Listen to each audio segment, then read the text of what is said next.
I never knew after the first one we'd make a second one, but there was such a great reaction, and suddenly you went, we really have a character that we, not characters in a situation that we could have a lot of fun with. The second one, we went in a whole different direction, and that was a big success too. And then you thought, well, where else can we take it? Because I totally get the joke of what Tokyo has fallen, Paris has fallen, but what if the angel himself, the guardian angel, has fallen, and then it's a much kind of deeper, more personal journey. But you can also have twice the action because it's not just good guys against bad guys. It's one guy who's fighting the good guys and the bad guys. So wherever he goes, shit's gonna happen.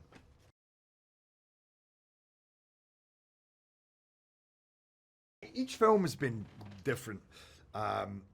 In their tone and their idea, and that's always been we always kind of that, well, if we're going to make another one, where can we take it, rather than just a repeat of the first one. So this one I feel like is a much more personal, involved, emotional. Now you're climbing into the vulnerabilities of Banning and seeing the struggles that he has. And then it's now domestic terrorism. There's a lot more current themes. It's a lot more believable and grounded. But then again, it's like The Fugitive. It has bits of Bourne, The Fugitive, even Superman 3, when suddenly it's like he's the villain and the whole world's against him because they all know who he is, this national hero who people go, were we so wrong? Is this? And for him to be having to deal with that, knowing that, oh God, how could they lose their trust in me so easily? And then have to get to the bottom of it when he can't go anywhere without people going, it's like, what's that movie where they all scream when the yeah, I don't know.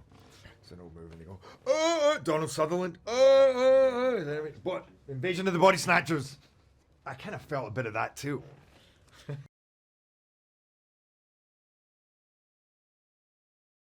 So I watched Shot Caller, that Rick Roman Waugh directed. In fact, I met Rick 10 years ago. First movie I produced was Law Abiding Citizen.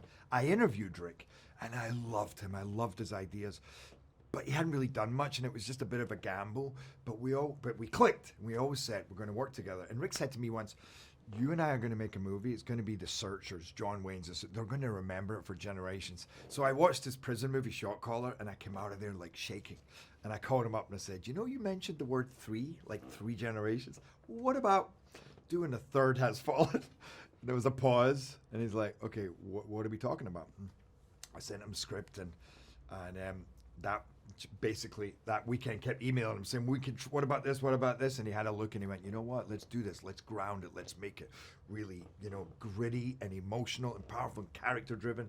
And that's what he did. He brought this groundedness, this truth to it, and made it a much more deeper, sophisticated story.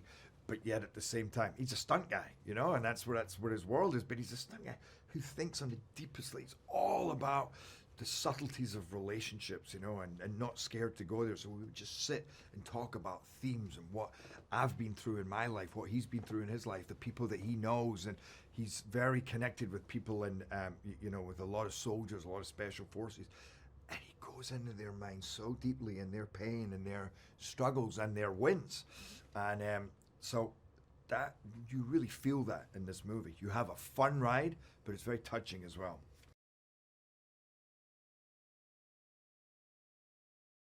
I think they can expect this belter of a thriller, relentless action, super involved, and then and then like I just said, a much deeper journey with these different characters. There's a beautiful relationship between myself and the president, Morgan Freeman, Nick Nolte, who in the movie who plays my kind of long lost crazy father, which is the most fun part of the movie. And just twists and turns, and we have more action sequences. We have 23 action sequences. That's twice as many as we had in London. So I think you get more personality and more action.